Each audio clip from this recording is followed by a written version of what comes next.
So we're all readied up right now. War Machine about to start this up. 4 seconds to go. And I have no idea what's going to happen, so let's just see what happens. On board with Infernal off the bat. Yep. See where he goes. Not even... Oh, Infernal actually does play nades. I play against him all the time. And I didn't replay when we were scrimming them. You're going to see him move his nades a lot and really try to control the other nade player. And I would expect to see some pushes with him using his grenades to get control of the middle of the map. It'd be good to get a bit of a reaction on this map because he loves to push the snipe. Infernal deciding to play this defensive right now. Going for a torque bow pickup. Can he get away? He does get away with the torque bow. That's a free power weapon right there. He needs to be careful it doesn't go down. That is a sponge spot right there. He won't get down even if he uses over the half the clip. Yeah, the torque bow is finally safe there for Afterlife. So well played by them. Infernal just not letting that guy from grenades get any damage or as little damage as possible. That torque bow is a dangerous weapon on this map. Oh, and there's the first stick right there. Couldn't tell if that was Stabizi. Yeah, that was Stabizi right there, going huge. Troika, finally seeing some Troika. Can we get a kill? No. Oh, and he's full red, and on top of it, he's in a lot of trouble. Afterlife can control up top right now by just keeping him in the Troika circle, but he's not going to take that easy. He's going to push this 1v1 and try to even it out. He's resetting right now, trying to regroup with his teammates. Expect to see a teammate or two try to help him out right now so he can get out freely. We got a 4v3 for Afterlife. Crooks a little red. Baz, huge kill right there on reaction, one of the clutch player on their team. And Reese picking up a kill. We got a 2v3 right now, I believe.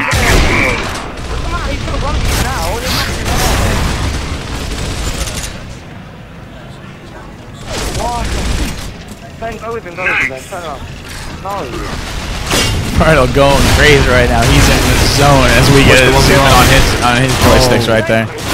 Oh, Technical playing smart right there, not even showing himself, and then just coming in and getting the kill. A 3v1 for Afterlife right now to try to get some motivation back to the match.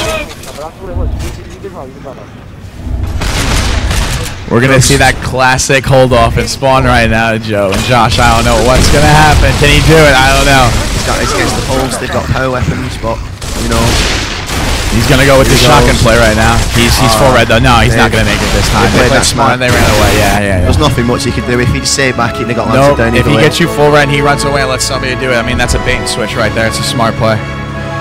Sure, were you playing Reach all the time, Josh? You know all about those bait and switches right now, don't you? That's what it's all about, yeah. That's what it's all about in Halo, since I've watched it. Games in general have developed into that kind of play. I mean, I don't know much about Call of Duty, really, but I can imagine as well is that, you know, you use a lot of baiting, rushing to, you know, kind of distract people, and then it's a fundamental, basic gaming skill. Now I would say with professional gaming taking off and people playing smarter in every game they respectively play.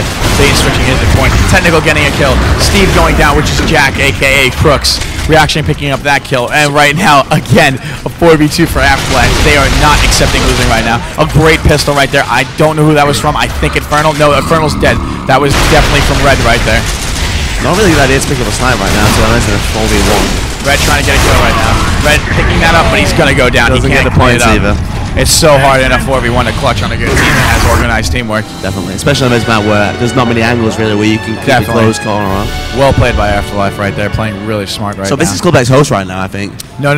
Afterlife is still hosting because the first map was Club X's host, and then maps 2 and 3, Afterlife host. So Afterlife needs to get a map on host right now to get that 4th map. Preferably 4-1 or 4-0 in order to get they need as many rounds advantage. as possible. Oh yes, definitely as many rounds as possible. So now we see reaction at snipe. I think he's coming up against Crooks. Here we go. What's going to happen? I don't even know. Jack's a crazy snipe player. Oh, but Jack things right about there. Oh! Crooks gets kill. Can he get cover? Oh, no, he can't. He can't. Hopefully his teammate will be able to pick him up, though. Well, his teammate can cover fire for him. They're going to cover fire. His teammate's stuck in the pit, though. A push in the middle. A 1v1 in the middle. Technical going huge right there. Picking up both kills. In the snipe, that was a 1v2 right there. Shame really after Crooks managed to get the first kill and open up the map. Yeah. Technical comes up huge. We couldn't see it on the camera. Back in the hands of Afterlife. Still awesome though right there. It's going to be a little standoff right now as they try to kill the motivation, so we're going to see what happens. Do we have a 2v1 or a 3v1? I think this is actually a 2v1. But we're going to have to see once he hits the back button. So how's Reese's pistol off host? To be honest, I only negligible, got to play. Right? I mean, no much difference. Well, his host pistol is just so fast and accurate. I mean, I played him at ECL1, and we 2-0'd them. but it's hard to say to judge it on that because they didn't have headsets, and on top of it, they played really well, and the maps were by far in our favor. I mean, they had to host Canals, which is the biggest off-host map, and then we got to host War Machine, which, when played correctly, is a really powerful host map. I always found that, you know, on the subject of communication, headsets. Oh, and there's a. It's now definitely there we go, Inferno with that torque bow.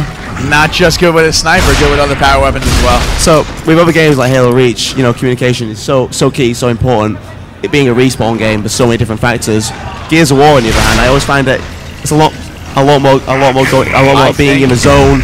People taking on 1v1s. But of course, communication still being important. But how important is it compared to, say, a respawn game? I mean, my whole team is based off of only communication. So knowing what's going on, who's fighting, you know, who's going for a power weapon, how many guys are going one place. It's all so important. Keeping track of power weapons, when they spawn, when they don't, making organized pushes. I mean, there's so many things that you can do to have control of a map. So if there's any game that I've played in my lifetime, I think Gears of War is the most important communication-based game I've ever played. Really? Yeah, for me personally. But then again, I'm not a professional Reach player like yourself, so I wouldn't know. No, Reach, the communication you need on Halo in I'm general assuming it's absolutely crazy, unreal. Absolutely crazy. Your games are much longer than ours too, because our rounds, I mean, they only last tops 5 minutes, where your games can last extremely long amounts of time. So communication is a very important factor, and we respawns in 2. Yeah. I mean, it could get hectic. Exactly.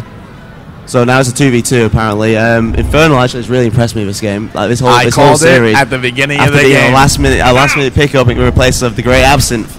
And now he's really doing work for his team. Torbo, snipes, shotguns. At ECL1, I did get to play Joe B actually right here, and on top of it, Inferno were playing on the same team on Romance, and both of them were the biggest standout players on the team.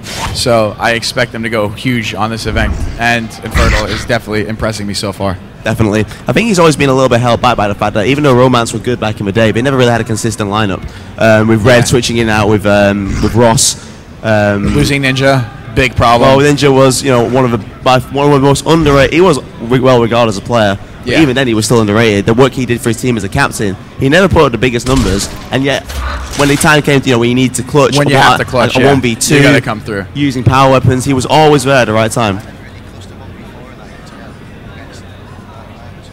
Well, you know, at a tournament a long time, well, about 2 years ago at ECL, he did a 1v4. So I mean, this guy has never been renowned for doing anything spectacular, and all of a sudden he just pulls something out like that. Very underrated, and now he's obviously no longer a scene. But extremely impressive. Infernal in general, I mean, they used to have a guy called Wagman on their team who. I remember playing him at ECL1 actually. Yeah, I mean, the guy was kind of really riding his team a little bit in the end. He never did too. He was never a standout performer. Yeah. But now with Infernal, he's playing with players like Crooks. Yeah. And people are doing really well at the minute, like Baz. Yeah, I mean, he's always been able to stand out more. When I saw Baz play at ECL1, I didn't think of him much as a host player because Abs was hosting, but he's definitely taken the role on really, really well at this event, and he's playing solid. So if he continues this, Club X might win this game.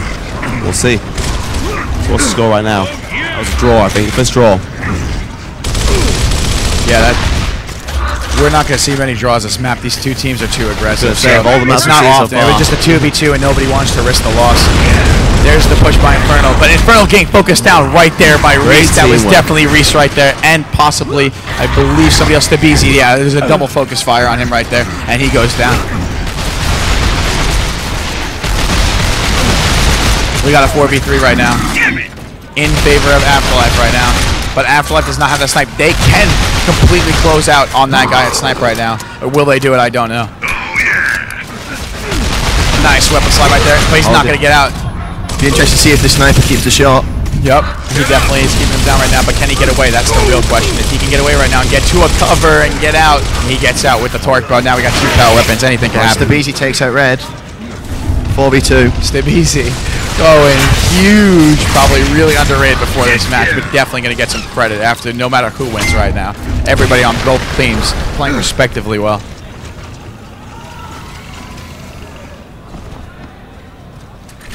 We're going to have a little bit of a standoff right now because I don't think everybody on Afterlife is quite sure where the players are on Club X right now. They don't want to risk losing the player. There's the play. Can he get the down? There it is. Smart play. Reaction really trying to hide himself right there so Club X doesn't know where he is. Can he get the torque? That actually bounced right on him. He's maybe one-pointed, but he's not that red. Focus fire pistol, it's absolutely insane.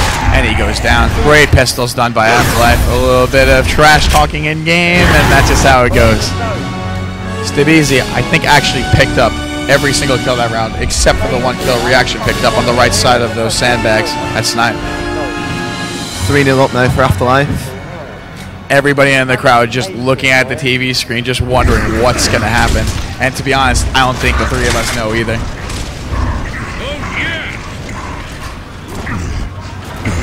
It looks like we have a base strat right now. I mean, we got a guy in middle, guy on cutoff, guy nades. Yeah, definitely a basic right now, so anything can happen. Be interesting to see whether Afterlife pulls out the 3-0 lead this time or whether they'll throw it away. Afterlife playing up also on, and there they go. They're going to try to push. Do they go for the cutoff? Anything can happen. The nades weren't good right there. It's a 3v4 for Clarvex.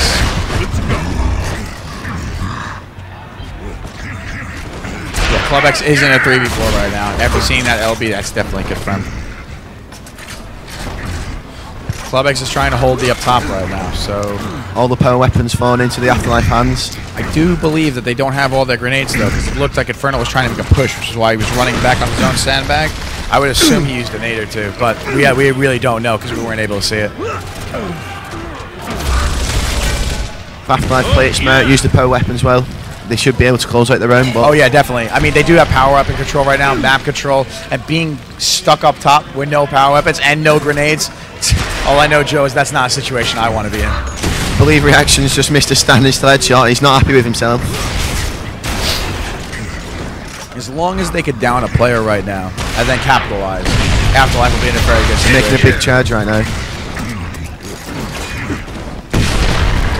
Yeah, everybody on Afterlife talking about where the torque is right now. They're not really sure, so they need to get a location on those power weapons.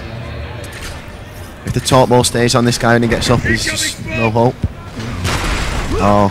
They're going to keep downing him, and they're going to down him out, too, and then that's going to be a 4v2. Oh, big play by Red. Red going, making a big play, trying to even out. We got Red, the only player, I think, alive right now, or is there two left? I think there's two left. Red and somebody else. 3v2. They've got a second snipe. And looking at the joysticks, it would be Red and Mike, a.k.a. Baz, a.k.a. Prospects, playing right now. A lot of aliases for him. So let's see how this goes. Red's got his fingers on a sniper. Red does have a snipe, and I've heard many times. Now, to be honest, I haven't seen Red paid much, but I've heard such great things about him. I expect to see something from him right here.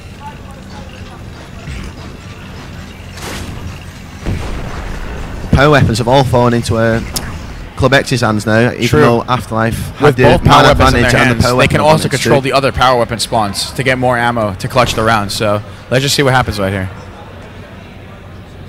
And there's the three of us hanging out, doing some commentary.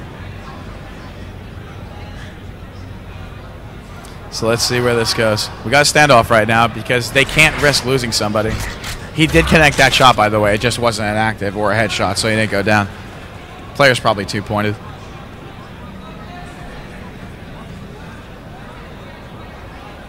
Both teams on edge. 58 seconds left. I mean, if they're going to make a push with those power weapons, they could do it now. But they are down a man. But a torque bow kill or an active snipe down can if this round ties out, I do believe it goes to head count.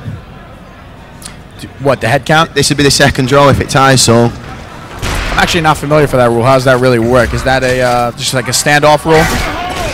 If there's one tie, then the next round that's drawn out, providing it's the same map, that goes to head count. So that actually happens. I actually never knew that. So let's say, for example, my team was playing somebody and we had a draw first round, and we had a 4v or 3v2 the next round. We would win the round. If it drew out, yeah. Reese I never knew that before in this league. Oh, great match. Trading kills right there. You're making the push. To make a play. Right here. Oh, Red. Oh, that's unlucky. There we go. Afterlife 2v3, huge, using the power weapons correctly and playing very intelligent.